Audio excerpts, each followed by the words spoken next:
இருக்கிற என்னோட டீம், அப்புறம் மேடைக்கு முன்னாடி உட்காந்துருக்கிற எங்கள் டீம் 2 பேருக்குமே என்னுடைய முதல் வணக்கங்கள். ஏன்னா இவங்களுக்கு வந்து இப்போ முக்கியமாக எல்லாரும் ஒரே டீம் தாங்கிறது வந்து இந்த படத்தோட வெற்றி ப்ரூவ் பண்ணிருச்சு. இல்லைன்னா எங்கள் ப்ரொடியூசர்ஸை சொன்ன மாதிரி இவ்வளோ சின்ன குறுகிய காலத்தில் அனௌன்ஸ் பண்ணி முடிச்ச கொஞ்ச காலத்தில் இந்த படத்தினுடைய இந்த படம் எப்படி இருக்குங்கிற செய்தியை நான் ஒவ்வொரு நாளுமே வந்து நீங்க எடுத்து சொன்னதுனாலதான் ஜனவரத்து வந்து பயங்கர ஜாஸ்தியாச்சு. இதுக்கு வந்து இந்த கிரெடிட் வந்து எனக்கு வந்து பெரிய பொறுப்பு கொடுத்துருக்கோம். ஐயோப்பா, இதுக்கப்புறம் ஒழுங்கா இன்னுமே ஜாஸ்தி வேலை செய்யணும், நம்ம வேலை செய்யறது பத்தாது அப்படிங்கிறது. இப்ப எங்க டீமுக்கு நன்றி சொல்றது நான் ஆல்ரெடி நிறைய தடவை அவங்க கிட்ட சொல்லியாச்சு. இதுக்கப்புறம் ஆஃபீஸ்ல கூட பார்க்கும்போது சொல்லிக்கலாம். பட் ஆனால் இந்த விழாவினுடைய நோக்கம் உங்களுக்கு நன்றி சொல்றது மட்டும்தான்.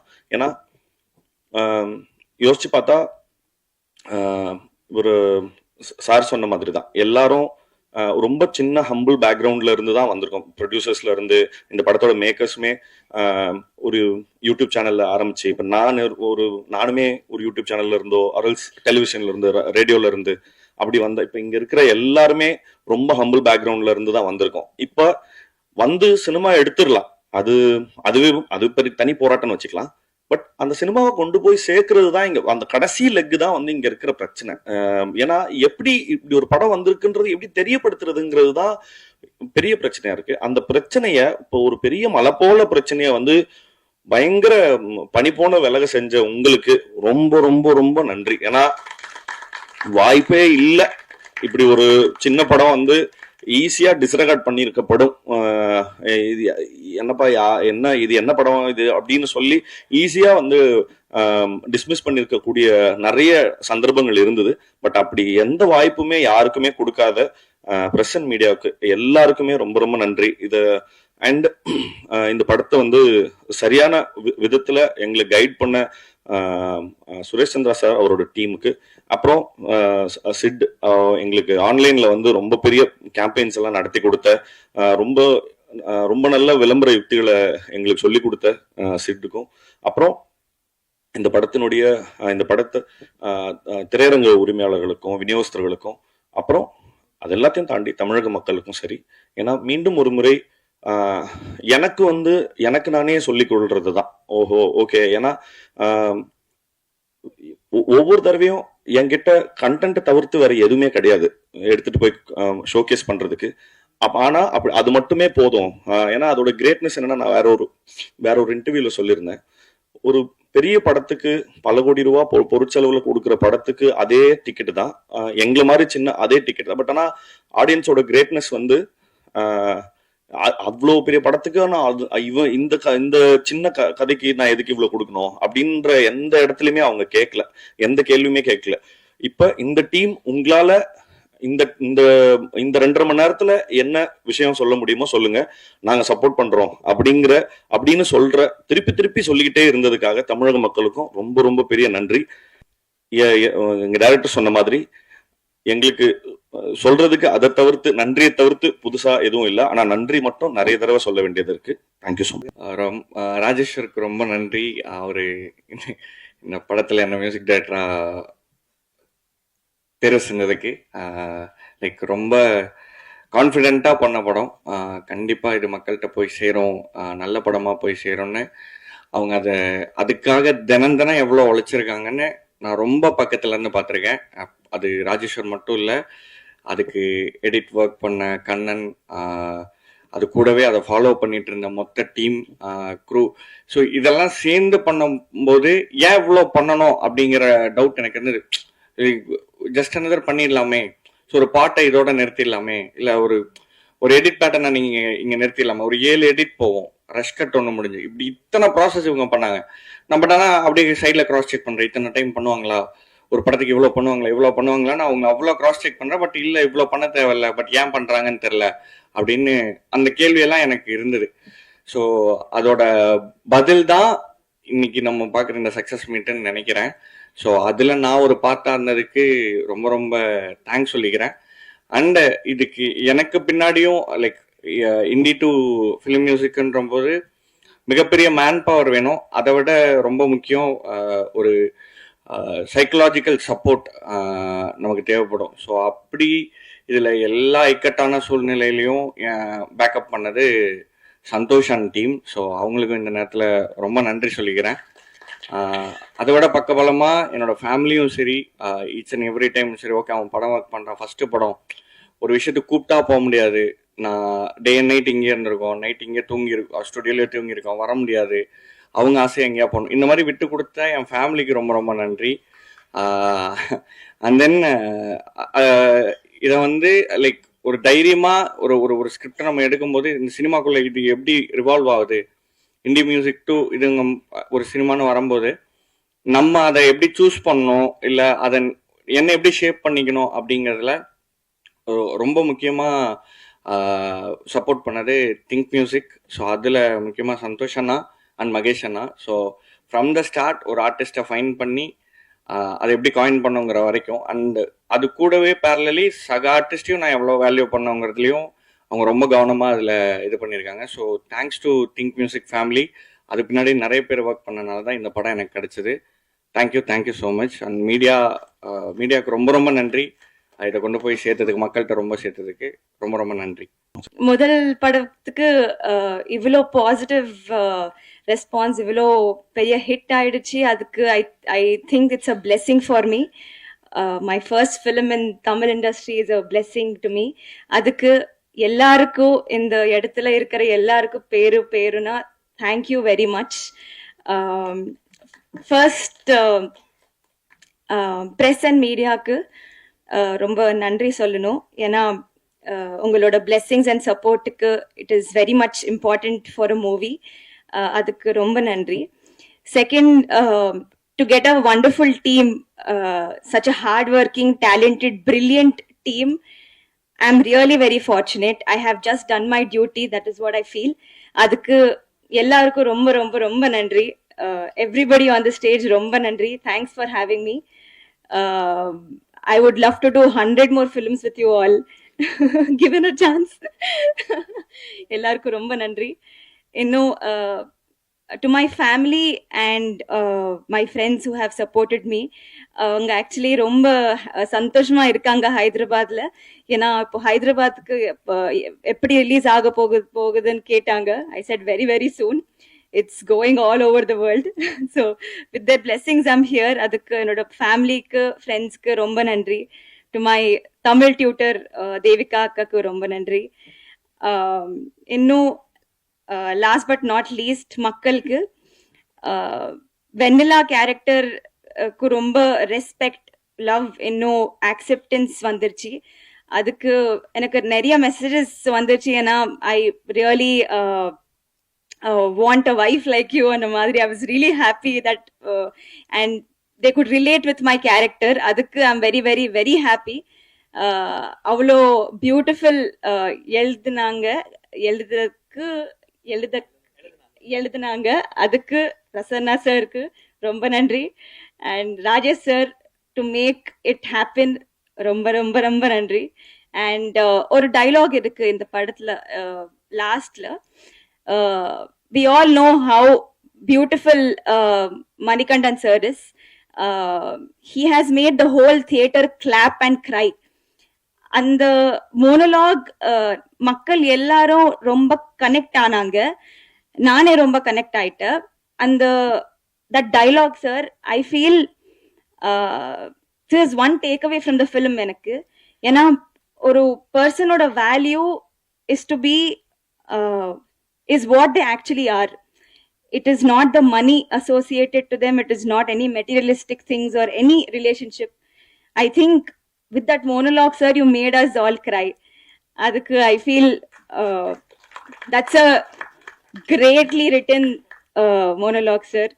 So I think to make us believe, to make us understand, to teach ellarku that you should love a person for who they are, not for anything else. That is my biggest takeaway film there. And every kudumbasthan, be it a man or a woman, ellarku enakku romba respect adhigama aiduchu. I think that's all. இந்த இடத்துல இருக்கிற எல்லாருக்கும் ரொம்ப நன்றி. Thank you very much.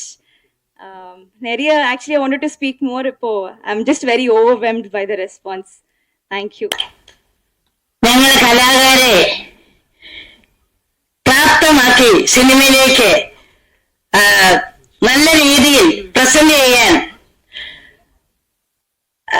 ഞങ്ങൾക്ക് കഴിവ് പകർന്നു തരുന്ന സംവിധായകന്മാര്, ഞങ്ങളുടെ ഈ സിനിമയിലെ കുടുംബസ്ഥൻ എന്ന സിനിമയിലെ സംവിധായകൻ രാജേഷ്, പ്രസന്ന എന്നെ തേടി മലയാളത്തിലെത്തി. ഒരമ്മ വേണം. അവിടെ വന്ന് എന്നെ കണ്ടപ്പോ എന്റെ കഥാപാത്രം ആപ്റ്റാകുന്നു തോന്നുന്നു എന്ന് പറഞ്ഞപ്പോ തന്നെ എനിക്ക് ഒരിഷ്ടം തോന്നി.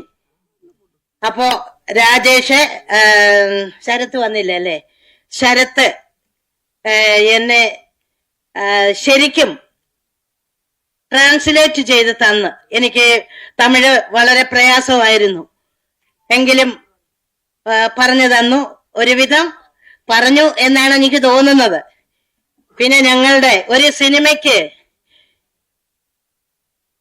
കഥാകൃത്ത് മെയിൻ ആളാണ്. കാരണം തൂലികത്തുമ്പിലൂടെ എഴുതി വെക്കുന്ന നല്ല കഥ, നല്ല കഥാപാത്രങ്ങൾ ഉണ്ടെങ്കിൽ മാത്രമേ ഒരു സംവിധായകന് അതിന് ജീവൻ പകർന്നു കൊടുക്കാൻ പറ്റൂ ആർട്ടിസ്റ്റുകൾക്ക്. അതുപോലെ തന്നെ കുറെ ആർട്ടിസ്റ്റുകളുടെ ഹാർഡ് വർക്ക്, കഠിനാധ്വാനം കൊണ്ടാണ് ഒരു സിനിമ തിയേറ്ററിൽ എത്തുന്നത്. ടെക്നിക്കൽ സ്റ്റാഫുകളുടെയും അതിന്റെ ഫുഡ് പ്രൊഡക്ഷൻ മുതൽ ഡ്രൈവേഴ്സ്, പിന്നെ പ്രൊഡ്യൂസർ ഇല്ലെങ്കിൽ ഇതൊന്നും നടക്കത്തില്ല. കാരണം സാമ്പത്തികം ഉണ്ടാകണം, ഇല്ലെങ്കിൽ പാതി വഴിക്ക് നിന്നു പോകും. ഒരു കലാകാരനോ കലാകാരിക്കോ അഭി എന്നാൽ മുന്നോട്ട് എന്ന സംസ്കൃത പദമാണ്. മുന്നോട്ട് നയിക്കുക എന്നാണ് അഭിനയം എന്ന വാക്കിന്റെ അർത്ഥം. എനിക്ക് കിട്ടിയ അറിവാണ്, അതിലും നല്ല അറിവുകൾ ഉണ്ടാകാം. അപ്പോ നാം ഒരു അഭിനേത്രിയോ അഭിനേതാവിനെയോ സംബന്ധിച്ചിടത്തോളം എവിടെ വരെ പോകും? Between the audience and the actors only. ഓഡിയൻസിന്റെ മനസ്സിലും കണ്ണിലും വരെയാണ് ഞങ്ങളുടെ യാത്ര. ആർട്ടിസ്റ്റുകളുടെ അവരാണ് തീരുമാനിക്കുന്നത്. അവരുടെ പ്രതികരണമാണ് നമ്മുടെ അവാർഡ്, ഓഡിയൻസിന്റെ. അപ്പോ എനിക്ക് എന്റെ സഹപ്രവർത്തകര് നിവേദിത, മണികണ്ഠൻ, മമ്മി എന്നാണ് എന്നെ വിളിക്കുന്നത്. അപ്പോ നമ്മുടെ എല്ലാവരുടെയും കൂടെ കൂട്ടായ്മയ്ക്ക് ഒരു പടം ഇത്രയും വേഗം ഇറങ്ങാൻ സാധിച്ചതിൽ கடவுளே நன்றி.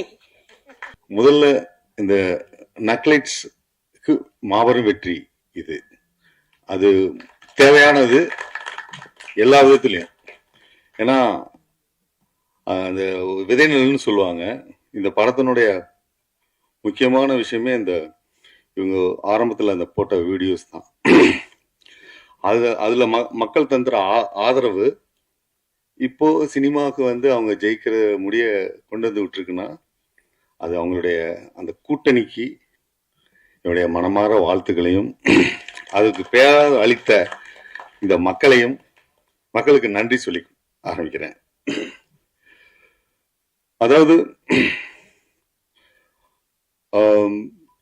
சமீபத்தில் ரிலீஸ் ஆன லப்பர் பந்த் ஆகட்டும், குடும்பஸ்தன் ஆகட்டும், ரெண்டுமே வந்து ரொம்ப என்டர்டைன்மெண்ட் உள்ள ரொம்ப எல்லாரையும் கவரக்கூடிய ஒரு படம். ரெண்டுமே அரசியல் படம் அப்படிங்கிறத இங்கே முக்கியமாக சொல்ல விரும்புகிறேன். ஏன்னா எளிய முறையில் அந்த அரசியலை கடத்தி என்னன்னு சொல்ற ஒரு விஷயமா அவர் தமிழரசன் பச்சைமுத்து பண்ணியிருந்தாரு. அதுக்கு வந்து அடுத்தபடியாக முக்கியமான அரசியலை முன்னெடுத்த நக்லைட்ஸ் குரூப் இதை படமாக்கி இதை இவ்வளவு தூரம் வெற்றிகரமா செய்திருக்காங்கன்னு சொன்னா அவங்க அந்த கடின உழைப்பு, அந்த அந்த அதாவது ஒரு படத்துல வந்து கருத்தை சொல்றது வந்து அது கருத்தா போயிடும், பிரச்சாரமா போயிடும். அப்படி இல்லாம வாழ்வியல கலந்து சொன்ன அந்த அருமையான ஒரு என்ன சொல்ற ஒரு பதமான ஒரு விருந்துக்கு தான் இந்த ஆதரவு. கலை வந்து டு டீச் அண்ட் டிலைட்னு சொல்லி பிலிப் சிட்டி சொல்லுவான். அது மாதிரி வந்து கலாபூர்வமா அணுகும்போது அந்த படைப்பு வந்து மிகப்பெரிய வெற்றி அடையுங்கிறதுக்கான உதாரணம் தான் இது. அவங்க சொன்ன அந்த கதைக்கு திரு மணிகண்டன் அவர்கள் அற்புதமாக தன்னுடைய நடிப்பை வெளிப்படுத்தியிருந்தாங்க.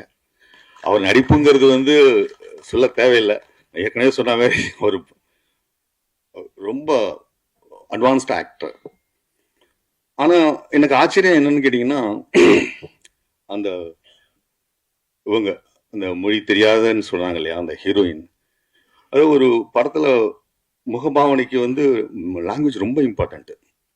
ஆனா அந்த லாங்குவேஜ் அப்பதான் வந்து அதுவும் டைலக்ட், கொங்கு டைலக்ட்ல பேசி அந்த முகபாவத்தை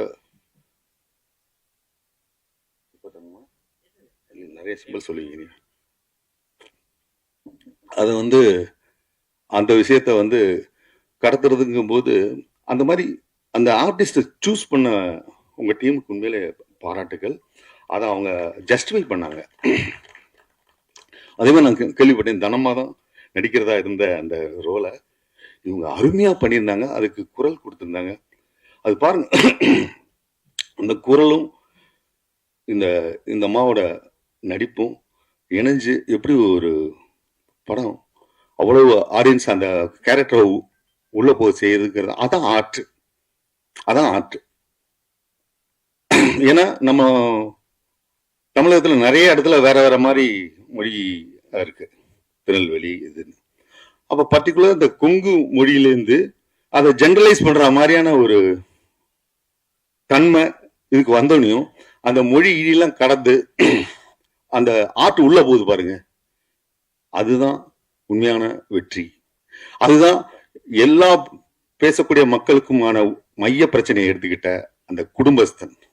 அந்த டைட்டில் வந்து வெரி முக்கியமானது.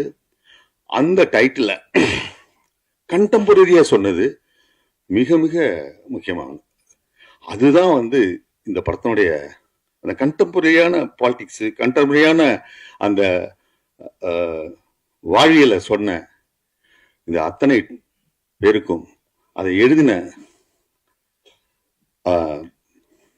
பிரசன்ன பாலச்சந்திரன் அவர்களுக்கும் என்னுடைய நெஞ்சார்ந்த நன்றியை தெரிவிச்சுக்கிறேன். அதுபோல இந்த படத்துல மிக முக்கியமா அந்த கொங்கு பாஷையை பேசி அந்த சுந்தரராஜன் சாரினுடைய அந்த நான் பல படங்கள்ல பார்த்திருப்போம். ஆனா அதை தாண்டி இந்த கேரக்டரா அவங்க அப்பாவா வாழ்ந்த ஒரு எஃபெக்ட் கொடுக்கறதுக்கு காரணம் அந்த ஸ்டேஜிங். ராஜேஸ்வரன் காளிசாமி அதை வந்து ரொம்ப குறிப்பிட்டு சொல்லணும். இது ரொம்ப அதே மாதிரி ஜென்சன் திவாகர்லாம் நடிப்பாரு அப்படிங்கிறது வந்து எல்லாத்துக்குமே மேண்டேட்ரி. அது இப்போ லப்பர் பந்துலேருந்து பார்த்தீங்கன்னா, நான் அவருடைய எல்லா நக்லெட்ஸ், அவர் மஞ்சள் நோட்டீஸ்னு இடையில ஒன்று பண்ணாரு, அந்த வீடியோலாம் நான் பார்த்துருக்கேன். நான் அவர் ஒரு எஃபர்ட்லெஸ் ஆக்டர். இந்த டீமே வந்து ரொம்ப எஃபர்ட்லெஸ்ஸான ஆக்டிங் கொடுக்குறாங்க அந்த நக்லைட்ஸ் டீம். அதுதான் ரொம்ப ரொம்ப முக்கியமான ஒரு விஷயம். அந்த அந்த அந்த குங்கு பூமியிலேருந்து பிறந்து வெறும் என்டர்டெயின்மெண்ட்டும் மட்டும் பண்ணல, பொலிட்டிக்கலாவும் ரொம்ப ஸ்ட்ராங்கா இருக்கிறதுக்கு காரணம் பிரசன்னா தான், பாலச்சந்திரன் அவர்கள் தான். ஏன்னா நான் பல பேட்டிகளை நான் பார்த்துருக்கேன். ராஜேஸ்வரன் காளிசாமி அவர் எங்க வீட்டுல புக்கு படிக்கவே சொல்ல மாட்டாங்க. ஆனா அவர் வீட்டுல போனா புக்கா தான் இருக்கும் அப்படின்னு சொன்ன அந்த இது, அதை வந்து இவங்களுக்கு வந்து கடத்தினது, அதை சிம்பிளிஃபை ஆர்ட்டா மாத்தி அவங்க கொடுத்தது.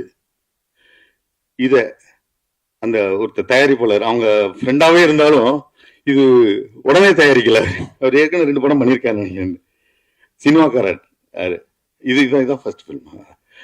அவரை வந்து தயார் பண்ணி பண்ணது, இன்வெஸ்ட் பண்ண வச்சது, எப்பயோ சொன்ன கதைக்கு அப்படின்னு சொல்லி நான் பேட்டியில பார்த்தேன். அது பண்ணது ரொம்ப சிறப்பான ஒரு விஷயம். ஏன்னா அவங்க வந்து வெறும் இந்த கருத்தை சொல்ல போறேன் அப்படின்ட்டு சொல்லல, ஒரு படமாக்கி அவங்க ஒரு கதையா சொல்லியிருக்காங்க. அது ரொம்ப இம்பார்ட்டன்ட். பத்திரிகை துறையை சார்ந்த பெரியோர்களுக்கும் நண்பர்களுக்கும் மேடையில் அமர்ந்திருக்கும் என்னுடைய நண்பர்களுக்கும் இயக்குனர் பாலாஜி சக்திவேல் அவர்களுக்கும் என்னுடைய வணக்கத்தை தெரிவித்துக் கொள்கிறேன். நானும் ராஜேஷும் சந்திச்சு 10 ஆண்டுகள் நிறைவடையுது. இந்த 25ஓட 2015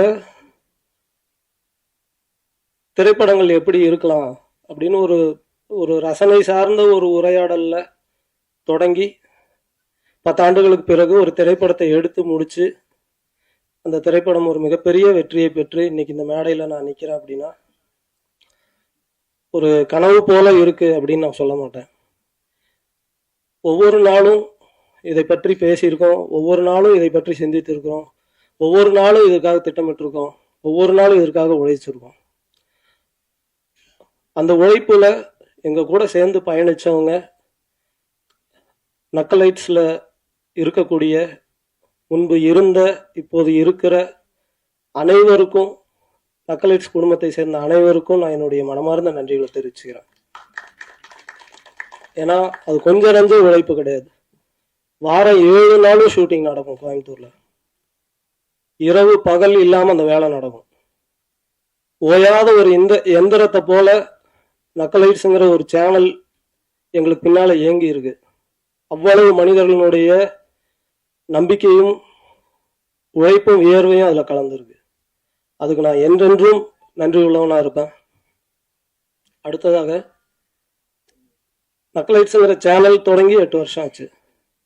இந்த 8 ஆண்டுகளும் எங்களுடைய கரம் பிடித்து எங்களுடைய ஒவ்வொரு வீடியோவையும் ரசித்து மகிழ்ந்து அதை பாராட்டி நாங்க தடுமாறும் போது எங்களை விமர்சித்து எங்களை நல்வழிப்படுத்திய தமிழக மக்களுக்கும் அயல் நாடுகளில் இருக்கக்கூடிய தமிழர்கள் அனைவருக்கும் என்னுடைய மனமார்ந்த நன்றிகளை நான் இந்த நேரத்தில் தெரிவிச்சுக்கிறேன். ஏன்னா அந்த ஒரு பெரிய ஆதரவு இல்லாம 8 ஆண்டுகள் எங்களால கடந்து வந்திருக்க முடியாது. எங்களுடைய முதல் வீடியோவோட பட்ஜெட் 250 ரூபா. அந்த 250 ரூபாய்ங்கிறது வாகனத்துக்கான பெட்ரோல் செலவும் டீ பிஸ்கெட் செலவு தான். கிட்டத்தட்ட 1 வருடம் அப்படிதான் போச்சு. முதல் ஆண்டு யாருக்குமே எந்த ஊதியமும் கிடையாது. வெறும் நம்பிக்கையை மட்டுமே வைத்துக்கொண்டு நம்ம வேலை செய்வோம், அதுக்கு ஒரு பலன் இருக்குங்கிற நம்பிக்கையை மட்டுமே வச்சு எங்க கூட சேர்ந்து உழைத்த எல்லாருக்கும் நான் இந்த நேரத்தில் நான் நன்றியை தெரிவிச்சுக்கிறேன். அடுத்ததாக சினிமா அப்படிங்கிற ஒரு இடத்துல தடைகள் அப்படிங்கிறது நிறைய இருந்திருக்கு. நாங்க சினிமா பொறுத்த வரைக்கும் 1 வருட குழந்தை தான். ரொம்ப பெரிய அனுபவசாலி போலவோ அல்லது எல்லாம் தெரிஞ்சவ மாதிரியோ அப்படி பேசுறதுக்கு ஒன்றும் இல்லை. ஆனா சினிமாவுக்குள்ள வர்றதுக்கான ஒரு அனுபவம் இருக்குல்ல, அதை பத்தி சில விஷயங்கள் பேச முடியும்னு நான் நினைக்கிறேன். ஒண்ணு, இங்க சில மித்ஸ் இருக்கு. அந்த மித்ஸ் திரும்ப எல்லாரும் அதை பத்தி ரீகன்சிடர் பண்ணணும், அதை பத்தி ஒரு ஒரு மறு விசாரணை நடத்தணும்னு நான் நினைக்கிறேன். சினிமா வேற யூடியூப் வேற அப்படின்னு பல பேர் சொல்றாங்க. அப்படி கிடையாது. அப்படி சொல்றவங்க ஒண்ணு யூடியூப்னா என்னங்கிறத டிஃபைன் பண்ணணும், அல்லது சினிமானா என்னங்கிறத டிஃபைன் பண்ணணும். அது இல்லாம இது ரெண்டும் வேற வேற. யூடியூப்ல தான் நாங்க சினிமாவுக்கான பயிற்சியை எடுத்தோம். யூடியூப்ல நாங்க சினிமா தான் செஞ்சுக்கிட்டு இருந்தோம். என்ன, யூடியூப் நமக்கு ஒரு 10 நிமிஷம் அவகாசம் கொடுக்கும். சினிமாங்கிறது 2 மணி நேரம் 2.5 மணி நேரம் அவகாசம் கொடுக்கும். அந்த 10 நிமிஷம் சினிமால இருக்கிற லிபர்ட்டி கூட யூடியூப்ல இருக்காது. யூடியூப் இன்னும் ஒரு ஸ்ட்ரிக்டான மீடியம். 10 நிமிஷத்துக்குள்ள நீங்க ஆடியன்ஸை என்கேஜ் பண்ணி உங்க 10 நிமிஷமும் நீங்க வச்சிருக்கணும். உங்க கூட முதல் நிமிஷமே நீங்க உங்க ஆடியன்ஸை நீங்க என்கேஜ் பண்ணணும். இல்லைன்னா அடுத்த சேனலுக்கு ஸ்க்ரால் பண்ணி போயிடும். சினிமால கூட 200 ரூபாய் கொடுத்து உள்ள வந்துட்டோங்கிறதுக்காக ஒரு அரங்கத்துக்குள்ள பல்ல கடிச்சுக்கிட்டு உட்காந்துருப்பாங்க. யூடியூப்ல அப்படி கிடையாது. யூடியூப்ல பல வகையான கண்டென்ட் கிரியேட்டர்ஸ் இருக்காங்க. ஆனா சின்சியரா சினிமாவுக்காக வேலை பார்க்குறவங்களும் இருக்காங்க. யூடியூப்ங்கிறது நக்கலைட்ஸ் போன்ற ஒரு சேனலோ இல்லை வேற எந்த சேனல் மாதிரியோ அப்படியான ஒரு கற்பனை இருக்கா? அது மட்டும் இல்லை. யூடியூப்ங்கிறதுக்குள்ள எண்ணற்றவங்க அவங்களுடைய ஷார்ட் பிலிம்ஸை எடுத்து ரிலீஸ் பண்ணிக்கிட்டே இருக்கிறாங்க ஒவ்வொரு நாளும். அந்த ஷார்ட் பிலிம்ஸ்குள்ள அவ்வளோ உயிர் இருக்கு, அவ்வளோ உழைப்பு இருக்கு, அவ்வளோ நம்பிக்கை இருக்கு. அது வெறுமனே யூடியூப்னு சொல்லி அப்படி ஒரு ஒரு புறங்கையில் அதை தள்ளிட வேண்டாம்னு சொல்லி நான் எல்லாரையும் அன்போட கேட்டுக்கிறேன். ஏன்னா அதுக்குள்ள கனவும் நம்பிக்கையை மட்டுமே வச்சுக்கிட்டு உழைப்பை போட்டு எவ்வளோ பேர் வேலை செஞ்சுட்டு இருக்காங்க. அவங்க எல்லாருக்கும் உங்களுடைய அன்பும் ஆதரவும் எங்களுக்கு கிடைச்சதை போல அவங்களுக்கும் வேணும்னு நான்